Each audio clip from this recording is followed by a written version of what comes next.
Number 1. Staff Sergeant Robert Bales.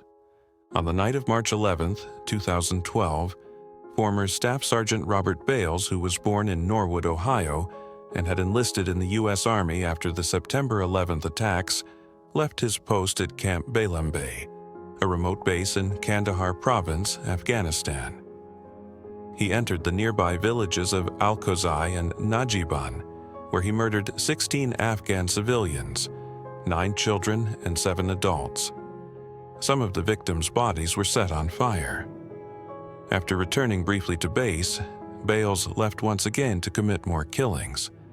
When he came back a second time, he was covered in blood, with bloodstains on his clothes and weapons. He was taken into custody and later transferred to the United States for trial. Before joining the military, Bales had worked as a stockbroker. He had already served 3 tours in Iraq and was on his 4th deployment, his first in Afghanistan, when the massacre took place. In June 2013, Bales pleaded guilty to avoid the death penalty. During the hearing, the judge asked him why he believed he was guilty. Bales read from a statement, admitting that he left the village stability platform and went to Al-Khuzai. Inside a compound, he saw a woman named Naik Marga. After seeing her, he formed the intent to kill her and eventually shot her with a firearm. When asked why he did it, Bales responded, "Sir, as far as why, I've asked myself that question a million times. There's no good reason in this world for why I did the horrible things I did." In August 2013, he was sentenced to life in prison without the possibility of parole. The families of the Afghan victims rejected the sentence. One said, "If they don't execute him, they're showing their power. He martyred 16 of our people, but they won't execute the one person who did it. Would they forgive us if we killed 16 Americans?" As of April 2025, Robert Bales is 51 years old and has served about 12 years of his life sentence. He remains incarcerated at the United States Disciplinary Barracks in Fort Leavenworth, Kansas, the military's only maximum security facility. And since he was sentenced to life without parole, he is expected to spend the rest of his life behind bars. Number 2. Sergeant Malik Kearney. Sergeant Malik Kearney was a U.S. Army soldier stationed at Fort Jackson, South Carolina. He was married to Carlin Ramirez, a 24-year-old Army private first class based at Fort Meade, Maryland. The couple had a 4-month-old daughter. Kearney and Ramirez were married for only about 5 weeks before their relationship began to fall apart. Kearney had been violent toward Ramirez, which led her to relocate and file a protective order through the military, prohibiting all contact between them. Despite this, Kearney began planning to murder his wife.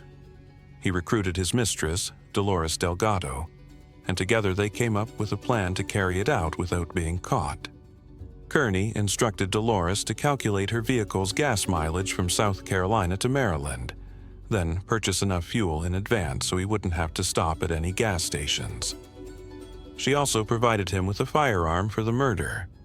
On August 24, 2015, Kearney drove Delgado's car from South Carolina to Severn, Maryland, avoiding highways and using back roads to stay off the radar. When he arrived, he used his key to enter Ramirez's townhouse. An argument broke out, during which Ramirez made it clear she wanted their relationship to end. Kearney responded by shooting her 3 times at close range, killing her. He then staged the scene to make it look like a sexual assault, removing her pants and pulling down her underwear. Before leaving, he placed their infant daughter in her mother's lifeless arms. Kearney then returned to South Carolina, and Delgado disposed of the weapon. Together, they pretended as if nothing had happened. Neighbors who heard the baby crying alerted the police. When officers entered the home, they discovered the body of Carlin Ramirez and began a homicide investigation. A $20,000 reward was offered for information. For over a year, the case remained unsolved, until investigators began focusing on Kearney. His past abuse, the existing protective order, and a confession from Dolores Delgado, who was initially a prime suspect, all pointed to him. Hoping for a reduced sentence, Delgado cooperated fully. She revealed their plan in detail, admitted to supplying the weapon, helping dispose of the evidence, and assisting with fuel for the trip. She also testified against Kearney during the trial. In court, Carlin Ramirez's mother emotionally recalled how Kearney attended her daughter's funeral, staring at the coffin and saying, "For all we know, the killer is among us."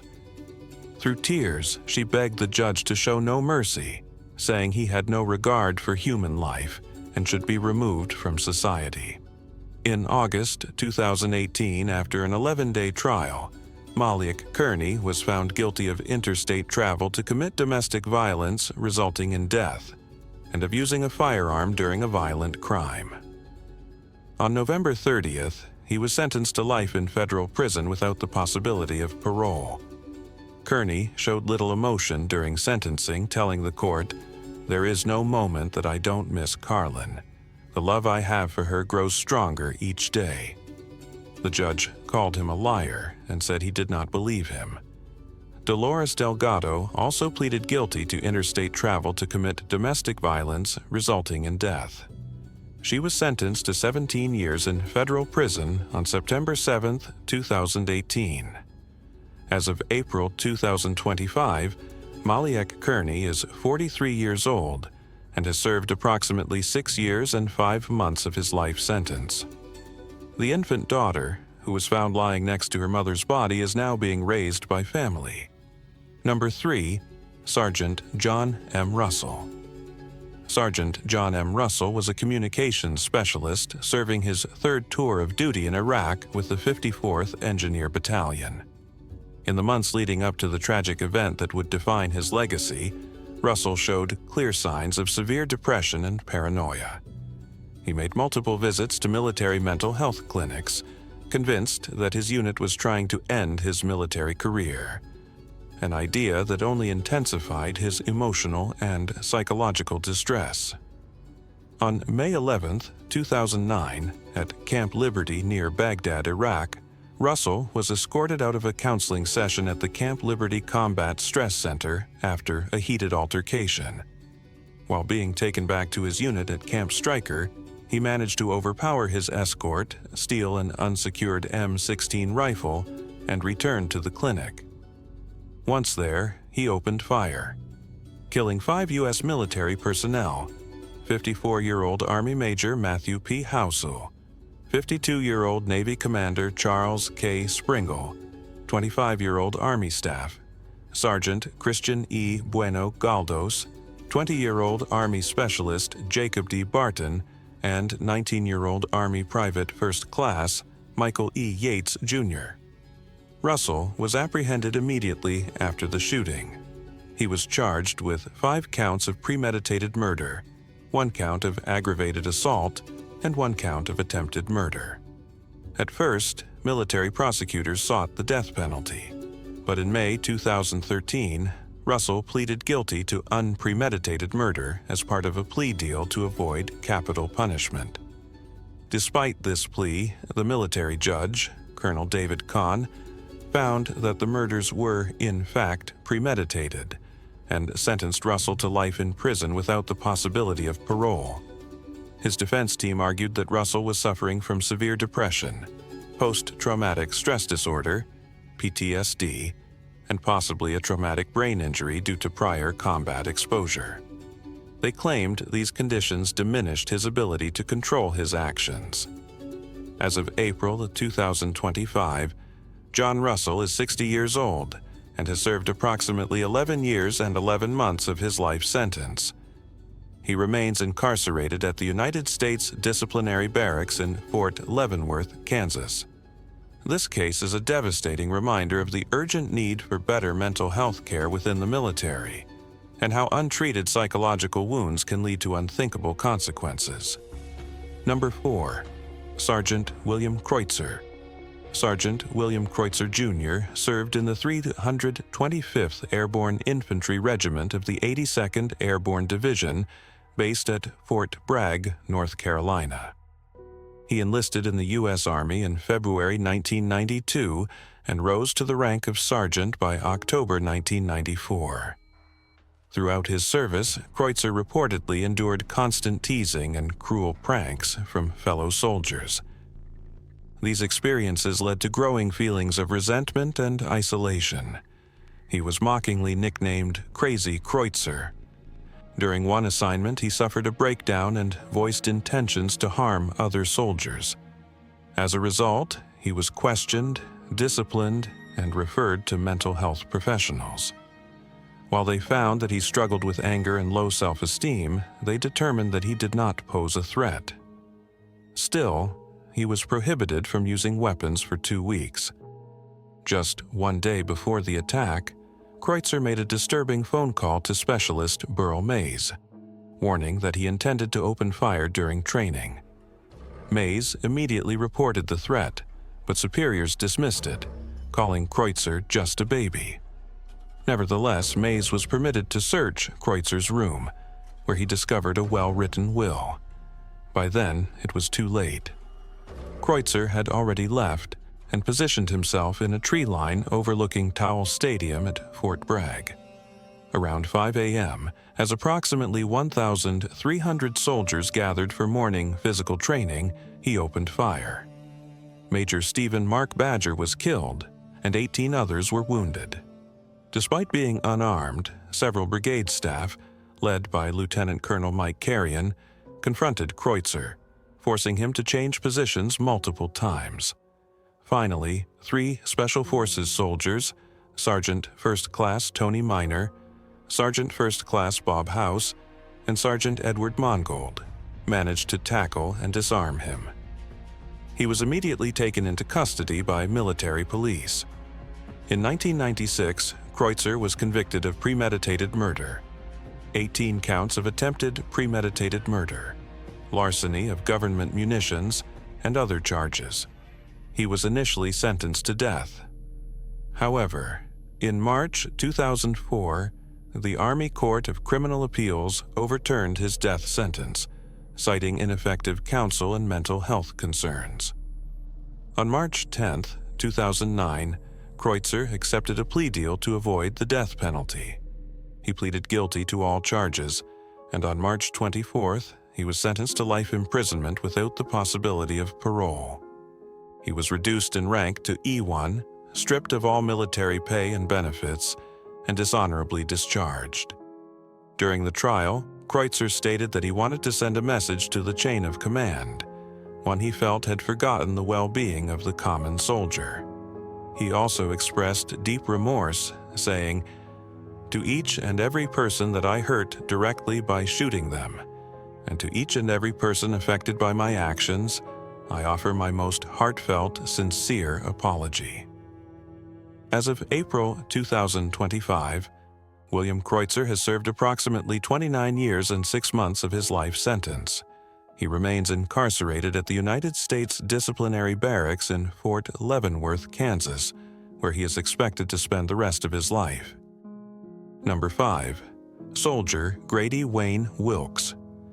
Grady Wayne Wilkes, a 35-year-old former soldier, served in the Alabama Army National Guard. He enlisted in 2010 and, by 2019, had reached the rank of corporal, leading an infantry fire team. On the night of May 19, 2019, officers from the Auburn Police Department responded to a domestic disturbance call at the Arrowhead Trailer Park in Auburn, Alabama. The call came from Wilkes's live-in girlfriend, Brooklyn Flaherty, who was also the mother of his child. She reported that Wilkes had physically assaulted her, grabbing her wrist and choking her. After speaking with the victim, officers William Buchner, Webb Sistrunk, Ron Asselin, and Evan Elliott approached Wilkes's residence to confront him. When they knocked on the door, Wilkes answered, wearing a military helmet, body armor, and armed with a rifle. Without saying a word, he opened fire. Officer William Buchner was fatally shot, and later pronounced dead at the hospital. Officers Webb Sistrunk and Evan Elliott were injured, while Officer Ron Asselin was shot at but was not hit. Following the shooting, Wilkes fled the scene, triggering a massive manhunt. He was apprehended the next morning, around 7:12 a.m., less than a mile away. A citizen tip led to his capture. Wilkes was indicted on charges of capital murder for the death of Officer Buechner, attempted murder for the shootings of Officers Sistrunk and Elliott, and domestic violence for the assault on his girlfriend. During the trial, prosecutors emphasized Wilkes's premeditated intent, pointing out that he opened the door fully dressed in tactical gear and immediately fired on the officers. The defense argued that Wilkes suffered from mental illness and did not intend to kill anyone. Wilkes himself claimed that his military training and reflexes took over, leading him to instinctively load and fire his weapon. In August 2023, the jury found him guilty of capital murder and attempted murder. Although prosecutors sought the death penalty, the jury sentenced him to life imprisonment without the possibility of parole. One of the most chilling moments during the trial came from Officer Buechner's body cam footage, capturing his final words after being shot, "Lord, please help me." Wilkes later expressed remorse, stating that he was very sorry for his actions. As of April 2025, Wilkes has served approximately 1 year and 8 months of his life sentence. Because he was convicted in a civilian court for crimes committed against civilian law enforcement, he is currently serving his sentence in a state correctional facility in Alabama. Number 6. Senior Airman Andrew Paul Witt. In the early hours of July 5, 2004, a gruesome scene was discovered at a military residence, 1152 Fort Valley Street, located on Robins Air Force Base in Warner Robins, Georgia. Inside the home, Senior Airman Andy Schleipzig was found lying on his back in the living room, dead from multiple stab wounds. Nearby, his wife, Jamie Schleipzig, was also found deceased, wearing only a t-shirt and underwear. A third victim, Staff Sergeant Jason King, had managed to escape the house but was in critical condition at a nearby hospital, undergoing emergency surgery for stab wounds he had sustained during the violent assault. The attacker was Senior Airman Andrew Paul Witt, an avionics technician with the 116th Air Control Wing at Robins Air Force Base. Witt had enlisted in 2001 and had been stationed at Robins AFB since August 2002. He was a close friend of Andy and Jaime Schleipzig. The events leading up to the attack began the night before. Andy and Jaime were spending time at the home of Staff Sergeant Jason King and his wife when Witt called asking to join them. Although Andy agreed, he left soon after Witt arrived due to a headache, leaving Jaime and the others behind. That night, Witt made an unsolicited advance toward Jaime, trying to kiss her. She immediately pushed him away. The next day, when Andy learned what had happened, he became furious. He confronted Witt over the phone, and Witt apologized profusely. Witt then suggested they meet in person to resolve the issue. Andy agreed, and also mentioned he would report the incident to Witt's superiors. What followed was tragic. Witt changed into his battle dress uniform, drove to the Schleipzig's residence, and during a confrontation stabbed all 3 individuals. Both Andy and Jaime died from their injuries, but Jason King, though gravely wounded, managed to escape. He stumbled down the street to the nearest house with a light on, the home of Tech Sergeant Jimmy Free, who immediately called 911. Andrew Witt was arrested later that same day by agents from the Air Force Office of Special Investigations. During interrogation, Witt initially denied involvement, but after several rounds of questioning, he confessed to the attack, describing in detail how he pushed open the bedroom door in search of Jaime to kill her. On July 8, 2004, Witt was formally charged with 2 counts of premeditated murder and 1 count of attempted murder under the Uniform Code of Military Justice. In October 2005, a military jury convicted him on all charges and sentenced him to death, marking the first death sentence in the Air Force since 1990. The sentence was appealed several times. In 2013, the Air Force Court of Criminal Appeals overturned the death sentence due to ineffective counsel. The Air Force Court of Appeals reinstated it in 2014. But in 2016, the U.S. Court of Appeals for the Armed Forces again reversed the sentence and ordered a new sentencing hearing. Finally, on July 6, 2018, Witt was resentenced to life imprisonment without the possibility of parole. As of April 2025, Andrew Witt has served approximately 20 years and 9 months of his life sentence. Number 7. Private Isaac Agigi. Private Isaac Agigi was just 22 years old when he became responsible for a series of horrific crimes that included multiple murders, the creation of a domestic terrorist group, and the death of his pregnant wife. Isaac was stationed at Fort Stewart, Georgia, as a member of the U.S. Army. On July 17, 2011, his wife, 24-year-old Sergeant Deirdre Agwigi, was found unresponsive in their on-base apartment. She was approximately 7 months pregnant. An initial autopsy was inconclusive, but a follow-up examination revealed over 20 bruises and abrasions across her body, including marks on her wrists consistent with the use of handcuffs. The evidence strongly suggested death by asphyxiation, likely strangulation. Investigators soon learned that the couple's marriage had deteriorated. They had met in 2009 at a military prep school and married shortly after. But by the summer of 2011, their relationship was strained by drug use and mutual infidelity. Isaac reportedly doubted the child was his and wanted a divorce. Just hours before Deirdre's death, Isaac sent a disturbing text message to an ex-girlfriend that read, "We'll have plenty of money. All I need is your body whenever I want it." After Deirdre's death, Isaac collected $500,000 in life insurance and death benefits.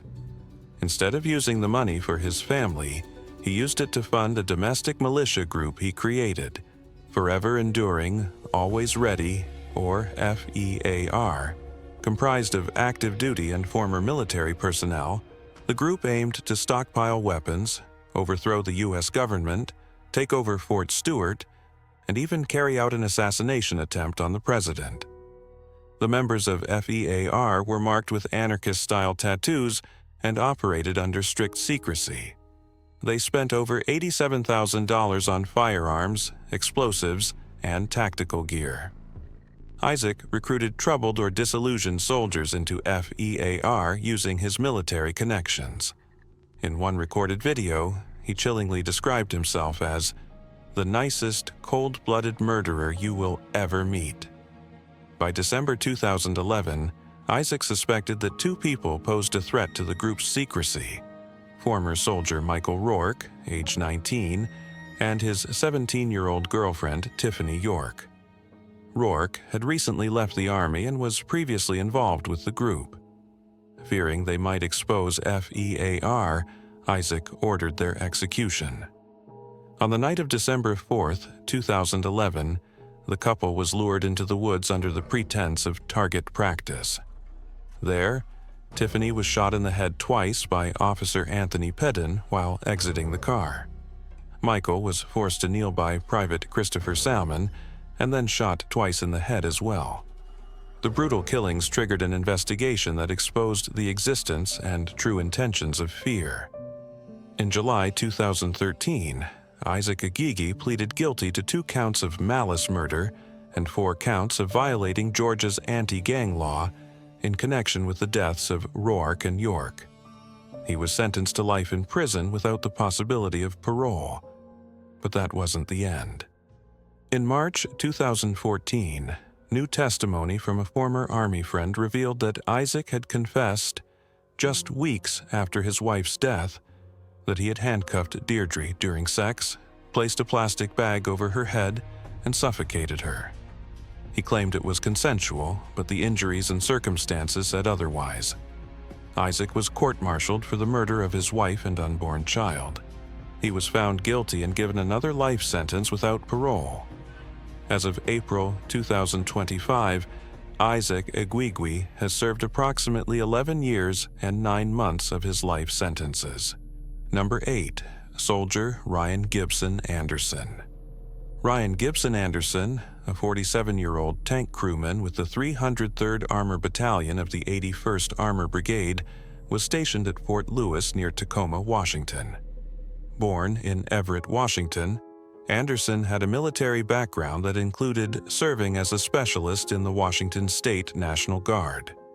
He attended Cascade High School in Everett and later graduated from Washington State University in 2002 with a Bachelor of Arts in History, specializing in Middle Eastern military history.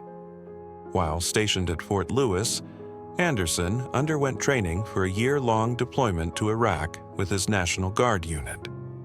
It was during this time in late 2003 that Anderson began visiting extremist internet chat rooms, where he sought to establish contact with al-Qaeda operatives.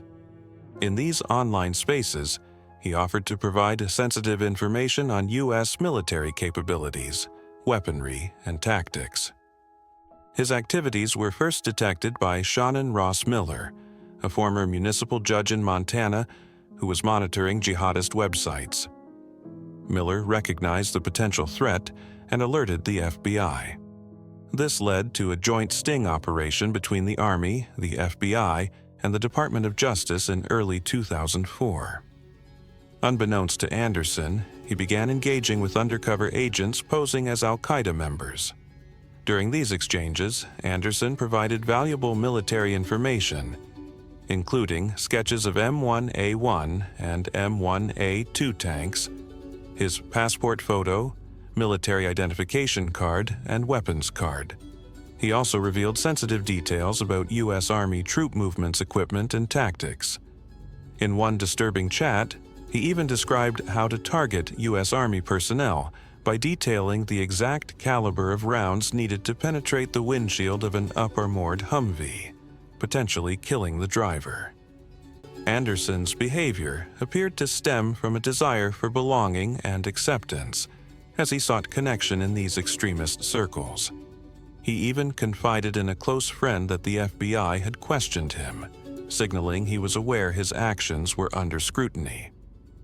His criminal activities came to an abrupt end on the afternoon of Thursday, February 12, 2004, when he was arrested at Fort Lewis, Washington, as part of the sting operation. His wife, who was with him at the time, was reportedly shocked by the arrest. Anderson faced 5 counts of attempting to aid the enemy. The defense argued that he suffered from bipolar disorder and Asperger's syndrome, which they claimed impaired his judgment and contributed to his role-playing behavior in the extremist chat rooms. Despite this defense, on September 3, 2004, Anderson was found guilty on all counts by a military jury. He was sentenced to life imprisonment with the possibility of parole, demoted to the rank of private, and dishonorably discharged from the Army.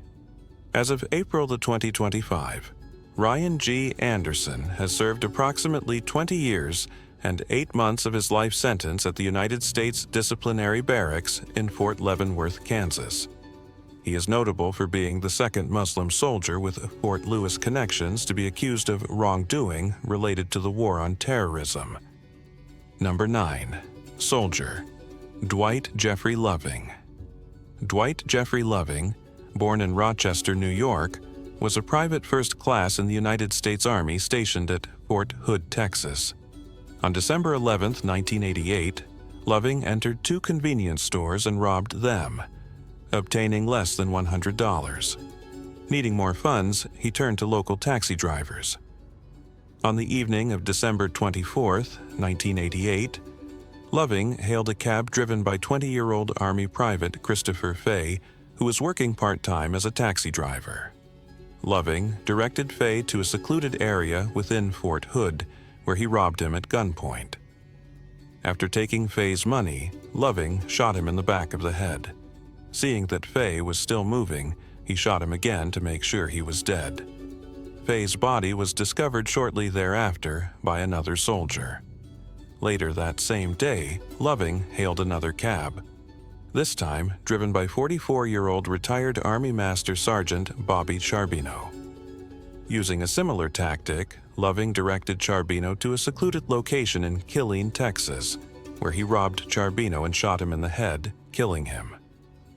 After the second murder, Loving went out to socialize with his girlfriend and others at local nightclubs. Later that evening, Loving attempted to rob a third cab driver, Howard Harrison. During the robbery, Harrison managed to struggle with Loving, disarm him, and escape with injuries. This encounter provided crucial evidence, which eventually led to Loving's apprehension. The following day, a joint task force consisting of FBI agents, Texas Rangers, and U.S. Army Criminal Investigation Division agents arrested Loving. He provided a videotaped confession detailing the murders and attempted murder, which played a pivotal role in his trial. In his confession, Loving admitted that he killed his first victim to see if he could get away with it, and killed his second victim for fun. In March 1989, Loving was tried by a military court-martial at Fort Hood. On April 3, 1989, he was convicted of 2 counts of premeditated murder, attempted murder, and multiple counts of robbery. The court-martial panel unanimously sentenced him to death. Loving was just 21 years old at the time of his sentencing. Loving's conviction and death sentence underwent extensive appellate review. In 1996, the U.S. Supreme Court upheld the constitutionality of his death sentence, and subsequent appeals were unsuccessful. On January 17, 2017, just days before leaving office, President Barack Obama commuted Loving's death sentence to life imprisonment without the possibility of parole. The commutation specifically stated that Loving would have no rights to parole or sentence suspension. Following his commutation, Loving was incarcerated at the United States Disciplinary Barracks at Fort Leavenworth, Kansas, the U.S. military's maximum security facility. As of April 2025, Dwight Jeffrey Loving, now 57 years old, has served approximately 36 years and 4 months of his life sentence. Given the terms of his commutation, he will remain imprisoned for the remainder of his life.